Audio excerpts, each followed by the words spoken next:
2 Coríntios, capítulo 13, do 1 ao final.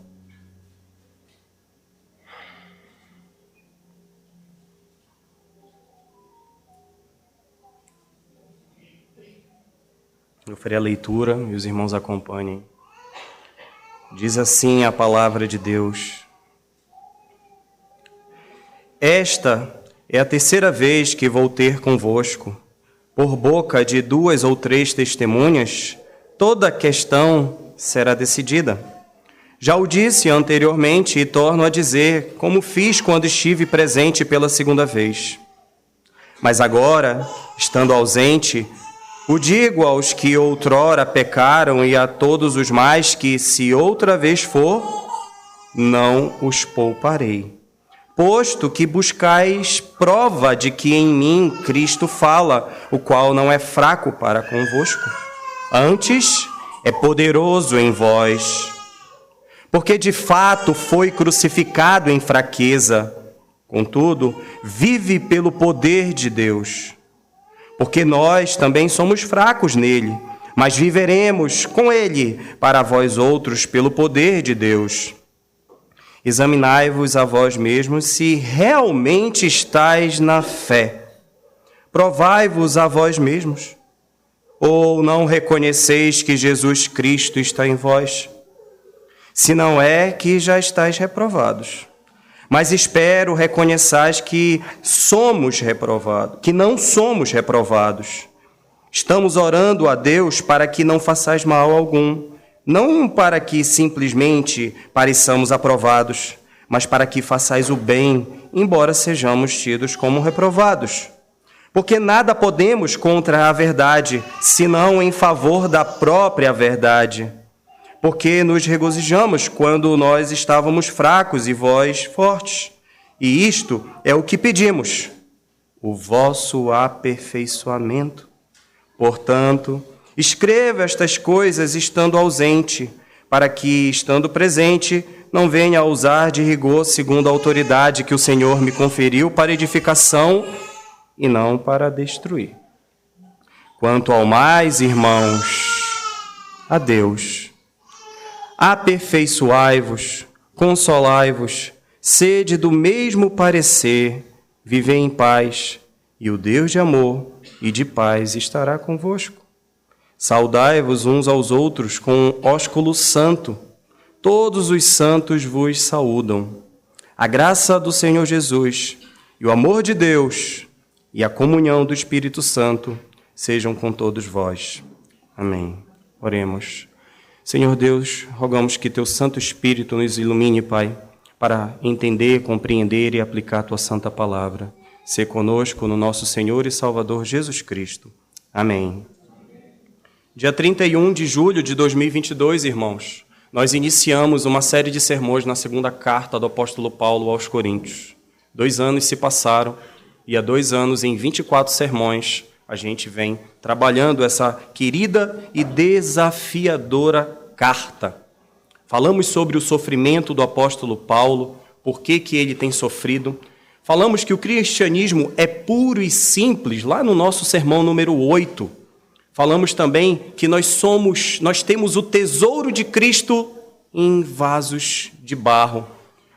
Falamos que nós somos preparados para a eternidade, quer seja a eternidade no céu, quer seja a eternidade no juízo. Falamos também sobre aquele amor que constrange, o amor que nos impulsiona a viver a vida do nosso Senhor. O apóstolo Paulo falou também em 2 Coríntios capítulo 5 sobre alguns acertos de contas que ele tinha que ter com a igreja e que nós também devemos agir. O apóstolo Paulo mostrou um coração generoso no capítulo 6. E também pregamos sobre perguntas, você tem feito? Falamos também sobre a tristeza que gera vida e a generosa contribuição de ajudar os irmãos em Jerusalém. Falamos que não basta ser íntegro, tem que parecer íntegro através do manuseio dos dízimos e as ofertas que ele arrecadou. Falamos sobre a mordomia cristã, de dar e receber. Falamos também e vimos a autoridade mansa e humilde do apóstolo Paulo ao cuidar daquela igreja. similar ao do nosso Senhor e Salvador Jesus Cristo. Falamos no capítulo 11 sobre o noivo zeloso, o nosso Senhor, como quem cuida da sua igreja. Falamos da gloriosa fraqueza no capítulo 11. E nos últimos 2 sermões, falamos sobre a tão conhecida minha graça te basta, porque o meu poder se aperfeiçoa na fraqueza. E no sermão passado, falamos sobre o amor sacrificial. Irmãos, temos caminhado numa carta cheia de ensino, cheia de coração. A força de Deus é manifestada por meio da fraqueza humana. Isso foi o que nós ouvimos no último domingo. Mas também nós precisamos destacar a natureza irrepreensível da conduta do apóstolo Paulo diante daquela igreja. Várias acusações, várias pessoas dizendo, dentro da liderança, dizendo que ele não era um apóstolo, eles se dizendo apóstolos, e o apóstolo Paulo tendo que defender-se contra eles e, ao mesmo tempo, zelar pelo bem-estar daqueles irmãos que estavam ali. Paulo sofreu sim, Paulo precisou defender uma igreja querida, uma igreja pela qual ele se gastou, como nós ouvimos no último sermão. Essa igreja querida, o apóstolo Paulo, segundo as 2 cartas que nós temos aqui, descritas como canônicas, inspiradas por Deus, através dela percebemos que houveram 4 correspondências. O apóstolo Paulo escreveu, fez 2 visitas a esses irmãos. Hoje ele estava tentando fazer uma 3ª visita, que nós não sabemos se ela ocorreu. Os escritos não nos mostram isso. Mas o que nós precisamos aprender é que, através de toda essa pequena introdução da carta que nós estamos trabalhando há 2 anos, enquanto o grande dia da volta do nosso Senhor Jesus não chega, nós, assim como o apóstolo Paulo, devemos continuar proclamando o Evangelho de Cristo, instruindo a igreja para a edificação, proclamando a graça redentora do nosso Salvador, que é o tema deste sermão, a graça redentora de Cristo. E nós vamos dividir ele, como de costume, em 3 pontos. Do versículo 1 ao versículo 4 do capítulo 13, nós temos a graça que é poderosa. Do versículo 5 ao versículo 10, nós temos uma súplica redentora, um pedido, uma oração do apóstolo Paulo. E do versículo 11 ao versículo 13, nós temos a graça redentora. Graça poderosa, súplica redentora e graça redentora. Convido os irmãos a olharem para o texto, versículo 1. O apóstolo Paulo escreve aos irmãos de Corinto dizendo que esta é a 3ª vez que vou ter convosco. Por boca de 2 ou 3 testemunhas, toda questão será decidida. Irmãos, o apóstolo Paulo inicia esse último capítulo determinado a pôr um fim em toda essa celeuma, em toda essa confusão, em todas essas discussões que a igreja está passando. As coisas estavam, sim, bem difíceis. Ele tentou amorosamente resolver aquelas questões, mas parece que não estava resolvendo.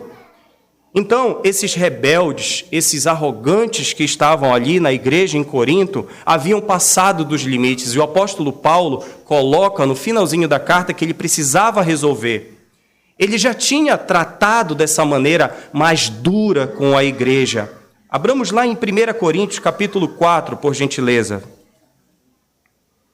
Ele sabia como tratar questões de maneira mais severa. Ele escreveu isso a esses irmãos dessa igreja, no capítulo 4, versículo 21, quando ele diz assim: que preferis? Irei a vós outros com vara ou amor e espírito de mansidão? A palavra vara aqui é o azorrague, aquele chicote.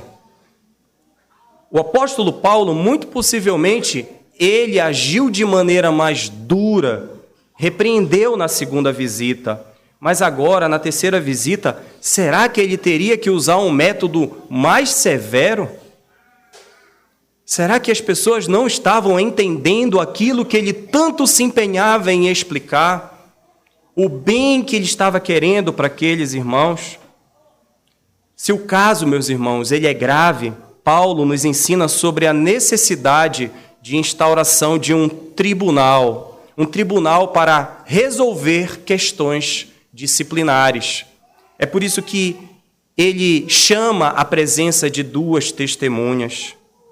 Por vezes, irmãos, quando nós nos deparamos com o conselho de uma igreja disciplinando o membro, julgamos e às vezes até condenamos as atitudes dos irmãos. O conselho da igreja serve para administrar a igreja e a disciplina é para o bem do faltoso, não para expulsão, mas para trazer de volta. E o apóstolo Paulo coloca isso aqui. Nós, muitas vezes, julgamos e condenamos atitudes de conselho que disciplinam membros. Nós não temos consideração com a liderança da igreja. Dizemos que a ação é sem zelo pela igreja de Cristo e que devemos viver o paz e amor. A disciplina, meus irmãos, faz parte de uma das 3 marcas da igreja, além da ministração dos sacramentos e a pregação da Santa Palavra. A disciplina faz parte, irmãos. Nós precisamos entender as marcas de uma verdadeira igreja. E o apóstolo Paulo está dizendo isso aqui hoje. Ele mostra que não é só de amor que nós devemos lidar com os irmãos dentro da igreja. Às vezes a vara é necessária. Ela é necessária. É por amor que o apóstolo Paulo está tratando esse assunto. O apóstolo Paulo, meus irmãos, prefere ver as pessoas se arrependendo e mudando de comportamento do que chegar lá e aplicar sanções, aplicar medidas corretivas. Não é essa a ideia. É conversar, mas tudo tem limite. E o apóstolo Paulo nos mostra isso. Como um judeu e um fariseu que o apóstolo Paulo era, conhecedor da lei, ele cita Deuteronômio 19:15. Abramos, por gentileza, Deuteronômio 19:15.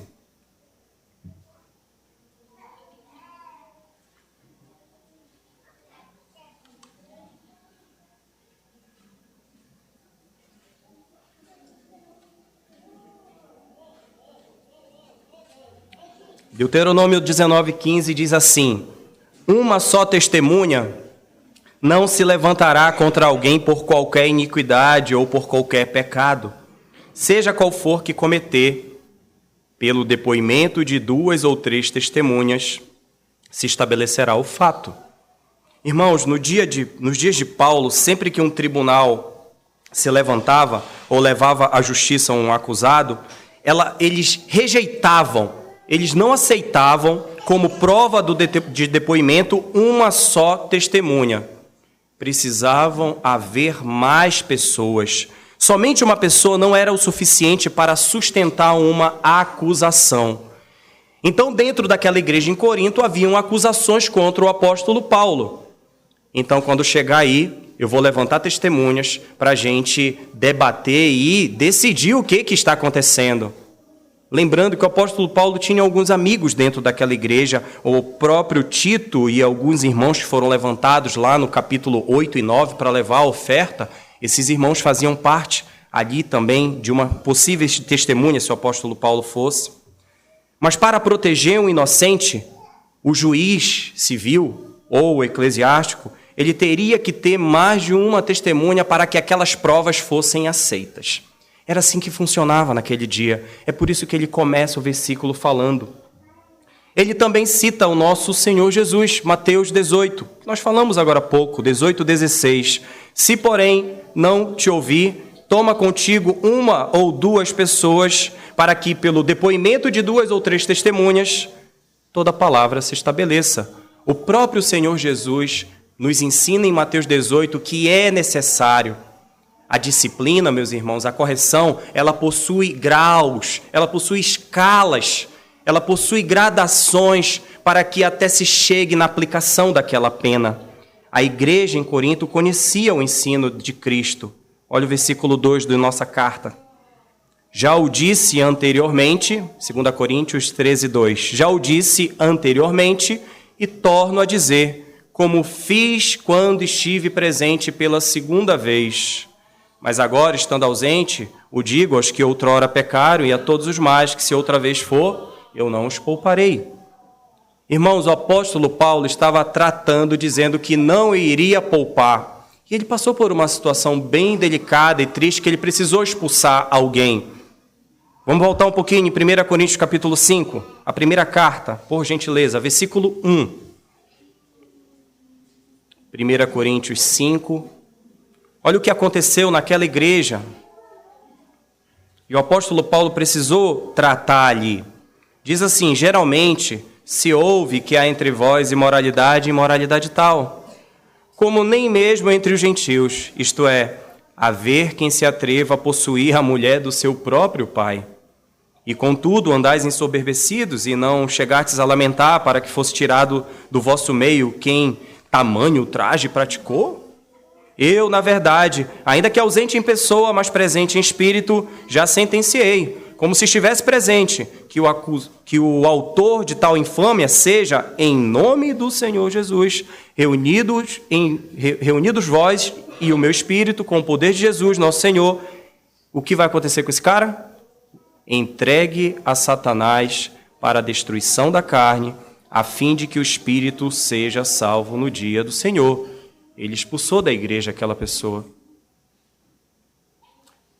Nós temos intensa dificuldade com esse texto, em excluir do meio aquele que se diz irmão e que pratica tal ultraje. Irmãos, o apóstolo Paulo não está interessado num confronto. Ele está colocando essa ideia, mas ele não está. O desejo principal é que todos aqueles que estão em pecado se arrependam e sigam ao Senhor Jesus. É um convite amoroso ao arrependimento. Mas às vezes as pessoas não ouvem. Continuam no caminho sem mudar, sem a transformação. Se arrepender e seguir a Cristo. É com essa atitude de disciplina que o corpo de Cristo se manterá sustento e fortalecido. Precisamos sim observar e diferenciar o joio do trigo. É necessário que as pessoas, aqueles que estão na igreja, e o apóstolo Paulo está escrevendo para aqueles que estão na igreja, escutem e obedeçam. Senão, quando ele chegar lá, ele não vai poupar. O verbo poupar aqui, meus irmãos, no original, tem o sentido de que o apóstolo Paulo ele não irá inocentar os impenitentes. Imagina chegar em um local pelo qual você terá que agir de maneira dura. Paulo declara a razão pela qual ele não vai poupar os rebeldes. Olha o versículo 3. Posto que buscais prova de que em mim Cristo fala, o qual não é fraco para convosco, antes é poderoso em vós. Irmãos, os coríntios estavam questionando a autoridade. E não somente questionando, eles queriam provas de que ele era um apóstolo. Eles queriam provas de que a palavra do Senhor estava sendo proclamada por intermédio do apóstolo Paulo. No capítulo 12, um pouquinho mais atrás, versículo 12, semana passada nós falamos quais são as credenciais de um apóstolo. Pois as credenciais do apostolado foram apresentadas no meio de vós, com toda a persistência, paciência, por sinais, prodígios e poderes miraculosos. O que estava acontecendo dentro da igreja? A igreja estava realmente questionando: será que Paulo é um embaixador de Cristo? Vocês têm certeza que ele fala por meio de Cristo? Aquela liderança estava colocando em xeque a autoridade dele. E eles queriam uma prova, uma validação, uma aprovação. Eles queriam um selo de garantia de que Paulo era um apóstolo, de que ele era um servo de Deus. Prova para a gente. mesmo ele se gastando em tudo. Prova que você fala em nome de Cristo. Se já que você não fala em nome de Cristo, a mensagem que você traz também não fala de Cristo. Desconstruir a reputação de alguém é muito fácil. É só fofocar as narrativas. E se destrói uma restauração. Demora-se anos para se construí-la e um segundo para perdê-la.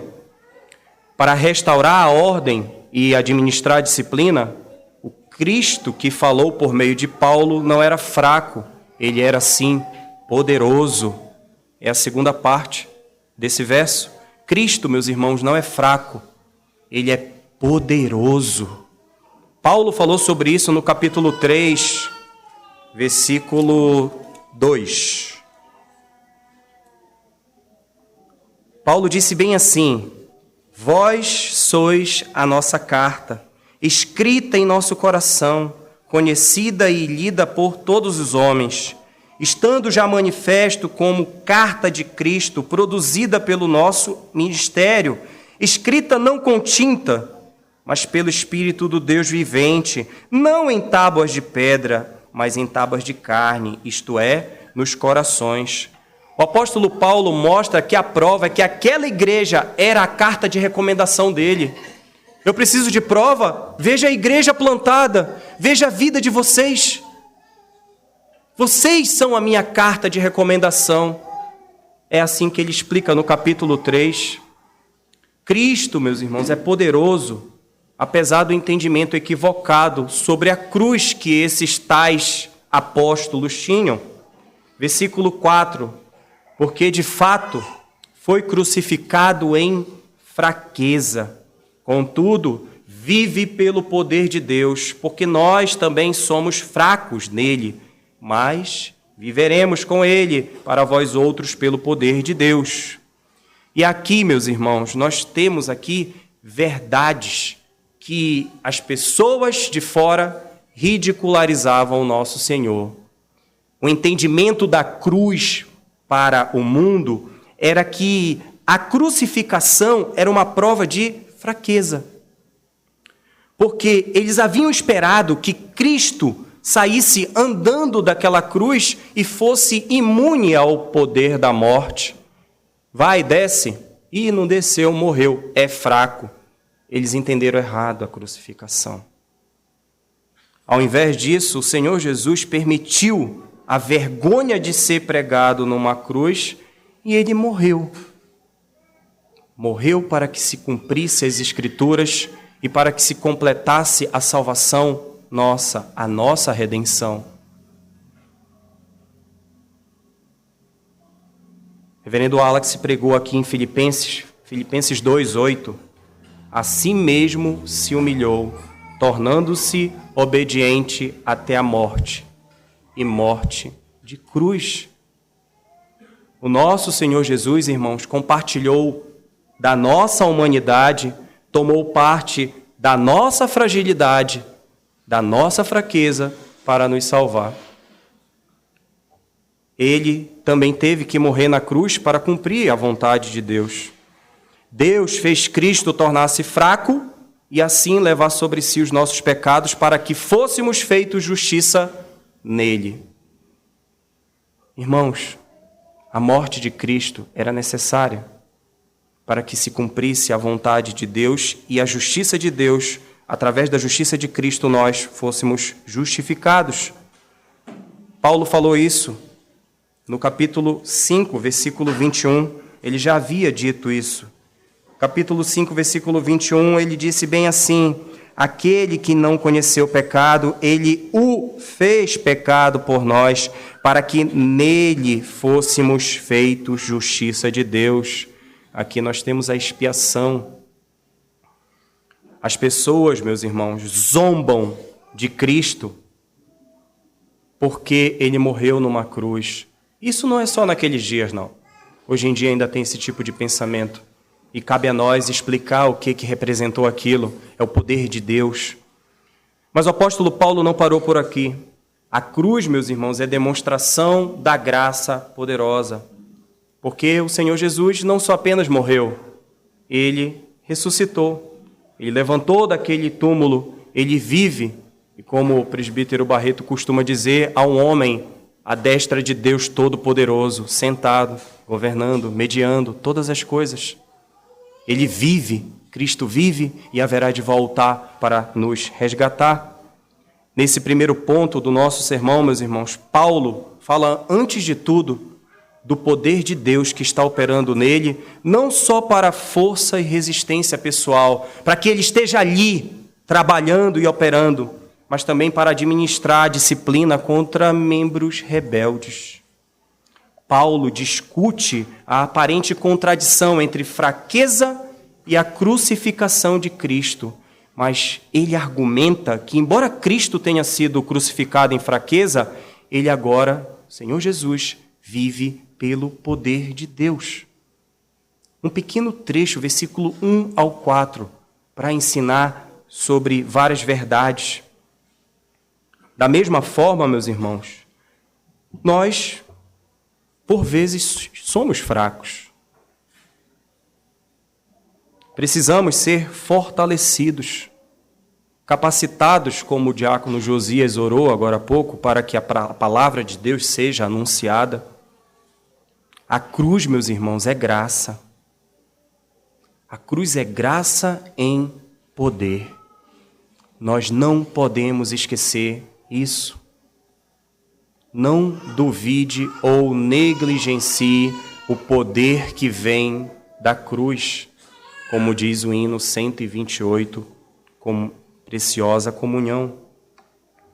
Mas Paulo, meus irmãos, não esperava agir com o rigor. Não era a intenção dele ir lá e disciplinar aquela igreja. Ele queria a vida daqueles irmãos. O apóstolo Paulo queria servos de Deus, servos de Cristo. O Senhor Deus exige isso de todos nós, que sejamos verdadeiros servos de Cristo. O desejo do apóstolo Paulo era arrependimento e mudança. Arrependa-se. Mude. É por isso que aqui nós temos, logo em seguida, uma súplica redentora. É o nosso segundo ponto. Versículo 5, meus irmãos, por gentileza. Examinai-vos a vós mesmos, se realmente estáis na fé. Provai-vos a vós mesmos, ou não reconheceis que Jesus Cristo está em vós? Se não é que já estáis reprovados. Paulo instrui os coríntios, meus irmãos, a examinarem as suas próprias vidas espirituais para determinar se estão genuinamente na fé cristã. Aqui, meus irmãos, o apóstolo Paulo está desafiando a igreja a se autoavaliar, a testar a si mesmo para se realmente estão na fé em Cristo. Ele os lembra que, se Cristo não estiver neles, eles estarão reprovados, ou seja, não serão considerados autênticos cristãos. Examinar. O apóstolo Paulo chama aquela igreja a uma avaliação da sua conduta diária. Como eles estavam se comportando durante o dia a dia, não somente nos domingos, mas segunda, terça, quarta, quinta, sexta. Como tem sido a nossa conduta diária? Como tem sido a nossa vida espiritual? Nossos devocionais estão em dia? Ou é uma vez por semana? Como está sendo a nossa leitura da palavra de Deus e vida de oração diária? O texto diz: examinai-vos a vós mesmos se realmente estáis na fé. Os dois verbos aqui estão no imperativo, examinai e provai. Isso demonstra que Paulo está chamando a igreja para a tarefa crucial da introspecção, analisar por dentro. Que tipo de crente essa igreja tem ensinado?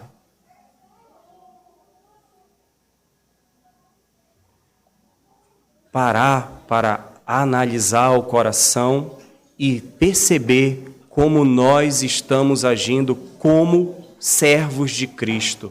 O apóstolo Paulo chama a igreja.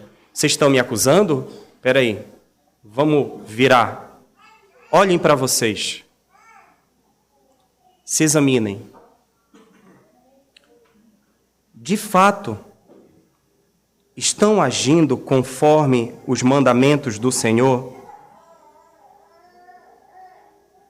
Vocês reconhecem, ou nós reconhecemos, que Cristo está em nós? Podemos fazer isso e afirmar?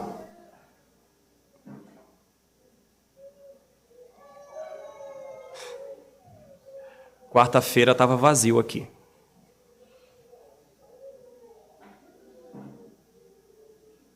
Vazio. Durante muitas e muitas semanas, a liderança dessa igreja tem exortado, chamado a atenção.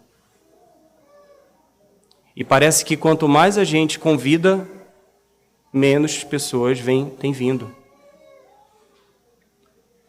Examinai-vos a vós mesmos se realmente estáis na fé. Provai-vos a vós mesmos. No grego, o pronome pessoal, vós, antecede a cada um desses dois imperativos para dar ênfase, que é a introspecção. Paulo foi colocado na parede, meus irmãos. Eles questionaram se Cristo falava por intermédio dele, mas Paulo mandou eles se examinarem o próprio coração para averiguar se Cristo está habitando dentro deles. Paulo os dá um desafio à altura, mandando ver as suas próprias vidas se elas são autênticas. Irmãos, o apóstolo Paulo aqui está desejando que aquela igreja limpe as suas próprias casas espirituais antes que ele chegue em Corinto e tenha que agir de maneira mais corretiva. Paulo, meus irmãos, aqui, ele está suplicando por redenção. Ele pede para que examine o coração. Nós fazemos isso, infelizmente, muitas vezes, somente uma vez por mês, no dia da ceia do Senhor.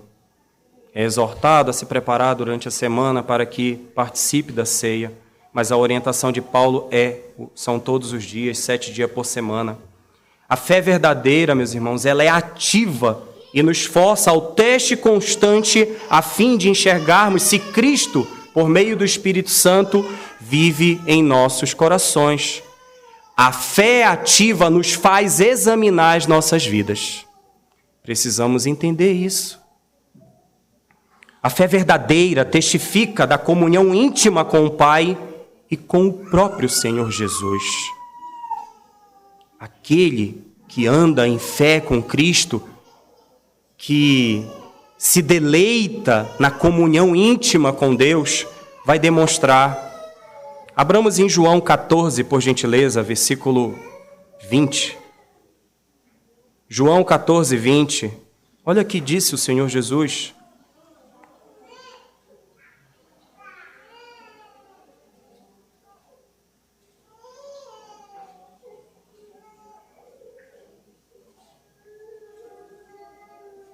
João 14, 20 diz: naquele dia vós conhecereis que eu estou em meu Pai, e vós em mim, e eu em vós.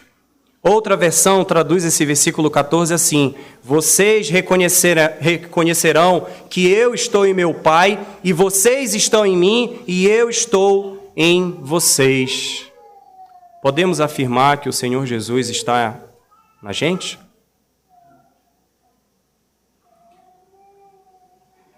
Irmãos, O apóstolo Paulo continua aqui suplicando por redenção.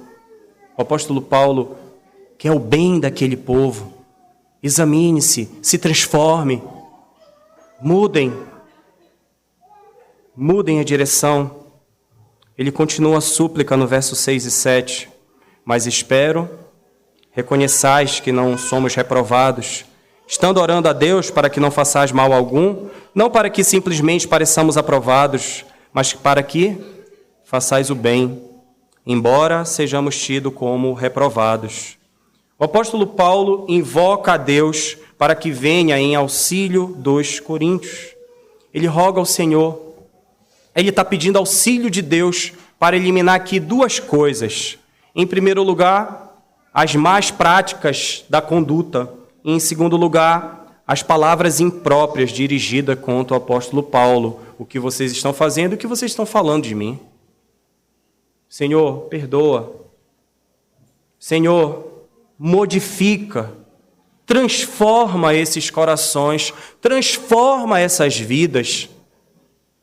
Amadurece, aperfeiçoa, santifica. Esse pastor amoroso, Paulo de Tarso, ora pela sua igreja, rogando aperfeiçoamento, rogando santificação, edificação.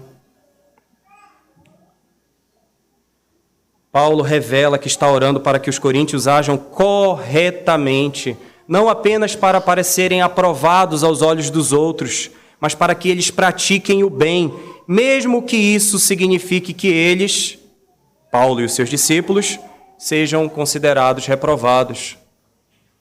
Pai, não importa o que eles estão pensando de mim, mas que eles andem conforme a tua vontade. O Senhor Jesus disse em João 14, 21, que a gente acabou de ler, aquele que tem os meus mandamentos e os guarda, esse é o que me ama. E aquele que me ama será amado por meu Pai, e eu também o amarei e me manifestarei a ele.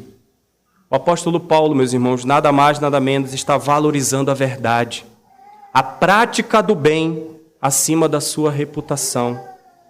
Olha o que ele diz no versículo 8 em diante. Porque nada podemos contra a verdade, senão em favor da própria verdade. Porque nos regozijamos quando nós estamos fracos e vós fortes, e isto é o que pedimos, o vosso aperfeiçoamento. Irmãos, o apóstolo Paulo estava aqui orando ao Senhor para que aquela igreja mudasse.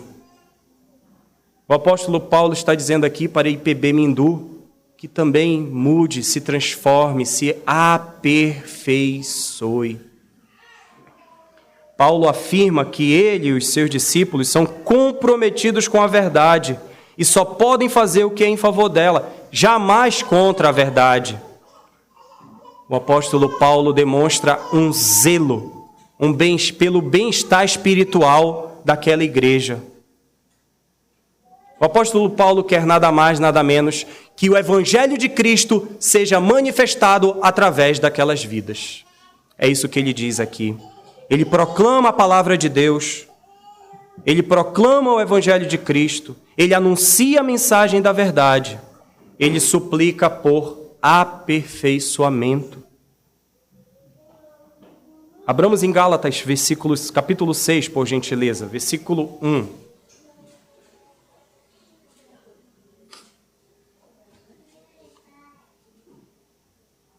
Gálatas 6, 1.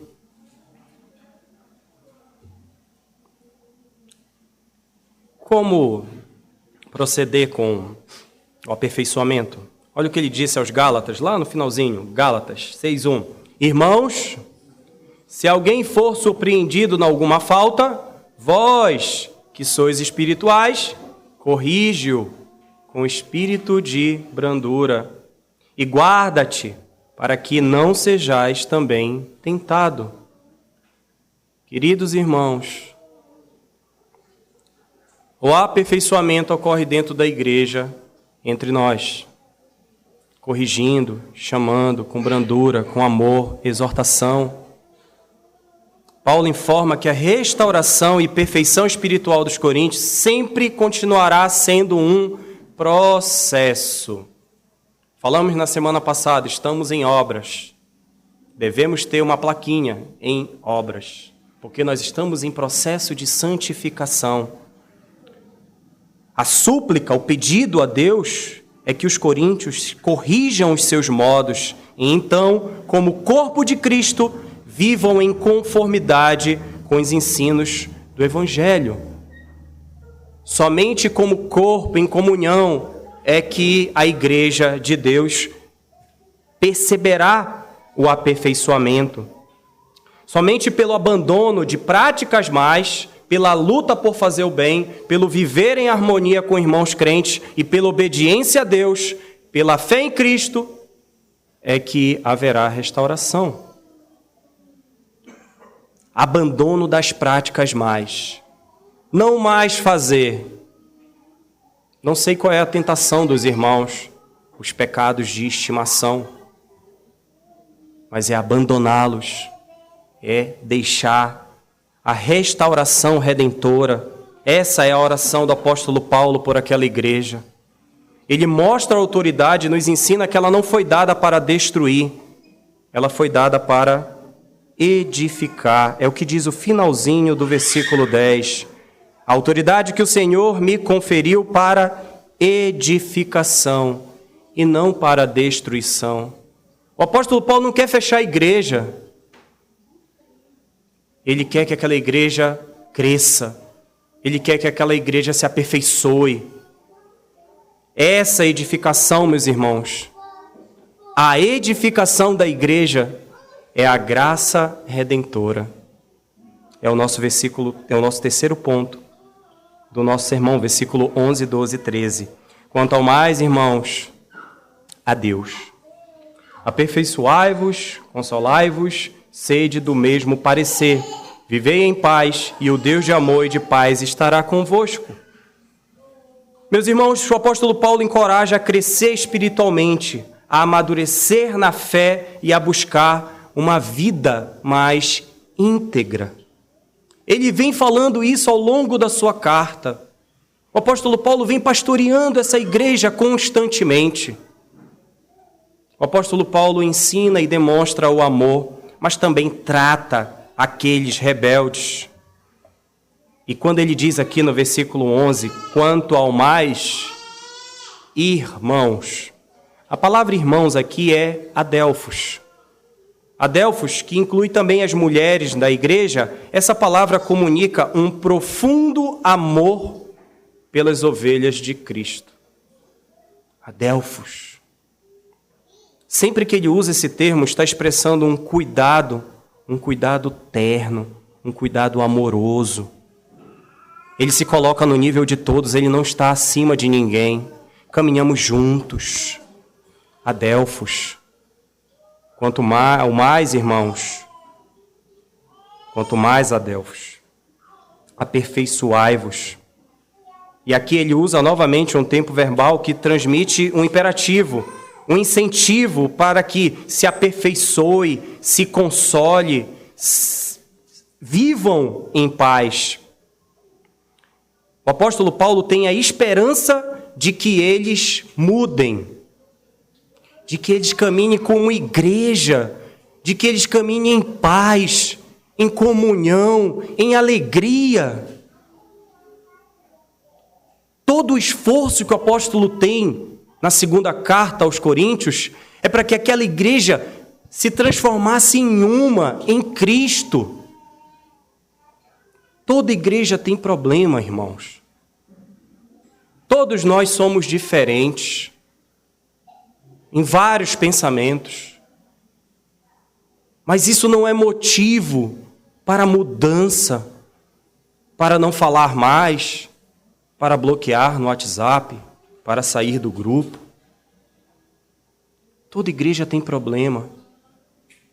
Mas a segunda carta do apóstolo Paulo pastoreia os nossos corações para que nós andemos em Cristo como um só, respeitando os limites, respeitando as diferenças, agindo em amor, colocando e exercendo Mateus 18. Tendo em mente que essa igreja estava ali se dividindo, Paulo segue as palavras do Senhor Jesus quando exorta os cristãos a viverem em paz com todos. Marcos 9:50. Bom é o sal, mas se o sal vier a tornar-se insípido, como lhe restaurar o sabor? Tende sal em vós mesmos e paz uns com os outros. Vivei em paz. Paulo deseja, meus irmãos, que aquela igreja, que a nossa igreja, viva em harmonia, evitando sim os conflitos e solucionando para manter a paz entre si. Paulo instrui os coríntios a saudarem uns aos outros com ósculo santo. E o ósculo santo nada mais é, naquele período, do que um beijo de saudação. Mas esse beijo de saudação naquele período representa a pureza e santidade entre irmãos na fé. Ósculo santo representa pureza e santidade, aquele abraço caloroso. E o apóstolo Paulo, então, finaliza com o que nós conhecemos como a bênção apostólica, a bênção trinitariana. Ele termina com a promessa de que o Deus de amor, o Deus de paz, estará com eles, fornecendo-lhes sempre o apoio e a orientação que precisa.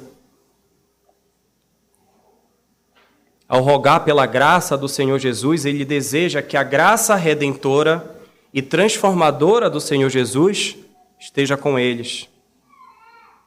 E ele diz que a comunhão do Espírito Santo roga pela presença que seja íntima, que o Espírito Santo seja uma realidade em suas vidas, fortalecendo e os guiando. Quando ele finaliza dizendo que a graça do Senhor Jesus e o amor de Deus, o Pai, e a comunhão do Espírito Santo sejam com todos vós. E assim, meus irmãos, vimos do versículo 1 ao 4 a graça poderosa, do 5 ao 10 a súplica redentora e do 11 ao 13 a graça redentora. Como aplicação, em primeiro lugar, meus irmãos, o apóstolo Paulo escreve para as autoridades. Devemos usar, meus irmãos, na esfera pela qual nós estivermos, como líderes, como pai de família, dentro dos nossos trabalhos, dentro da igreja, devemos usar a nossa autoridade para edificar e fortalecer, meus irmãos, não para destruir ou desanimar. Conhecer um ao outro é o primeiro passo para não destruir alguém. Às vezes a gente acha que está fazendo bem, gritando com alguém. Não, é para o teu bem, é em amor. Mas nem todo mundo entende amor desse jeito. Às vezes, a forma de falar com alguém não resolve com outra. Às vezes você está falando com alguém de maneira, como costumo dizer, militar, dura, que para um militar não tem problema nenhum. Mas tem outras pessoas que rejeitam totalmente a palavra ríspida. Conversar em amor, usar a autoridade não para dominar, destruir, mas sim para edificar. Em segundo lugar, meus irmãos, precisamos regularmente fazer o autoexame. Estamos mesmo na fé? Temos de fato demonstrado o amor de Cristo através das nossas vidas? Em terceiro lugar, devemos confiar na graça do Senhor Jesus, que mesmo em nossa fraqueza, Ele nos capacita. As nossas lutas e as nossas dificuldades, Cristo nos capacita. Precisamos confiar.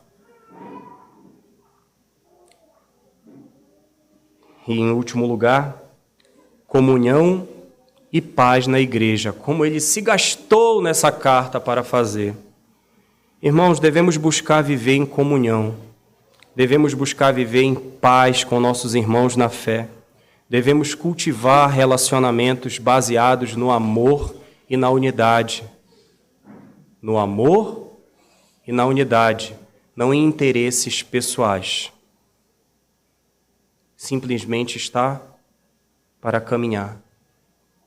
Muitas vezes, as aproximações geram e elas acontecem por interesses pessoais, mas cultivar relacionamentos precisam ser amor e unidade.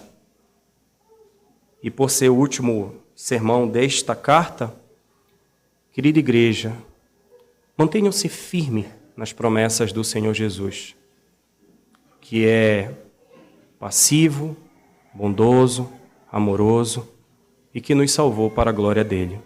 Oremos. Senhor Deus, Pai bondoso, nós te agradecemos, Pai, por tua santa palavra, por tua graça, por tua misericórdia, por todos esses domingos de explicação e explanação da tua palavra, Senhor. Que ela nos transforme, Senhor Deus, que ela nos modifique, que ela nos edifique, Senhor, que a tua santa palavra nos aperfeiçoe. Se depender da gente, Pai, caminharemos para um abismo. Por isso precisamos do teu Santo Espírito. Obrigado, Senhor Deus. Obrigado pela liberdade de pregar tua palavra nesse país. Obrigado, Senhor Deus, pela liberdade desta reunião em assembleia solene, Pai, para adoração ao teu santo nome. Obrigado, Senhor Deus, pela vida do teu servo, nosso irmão querido apóstolo Paulo, pelos ensinos que hoje, Pai, hoje nos edificam. No nosso Senhor e Salvador Jesus Cristo, que a tua graça continue sendo derramada sobre esta querida igreja, sobre este pequeno povo teu que se reúne para te adorar na beleza da tua santidade. Oramos no nosso Senhor Jesus. Amém.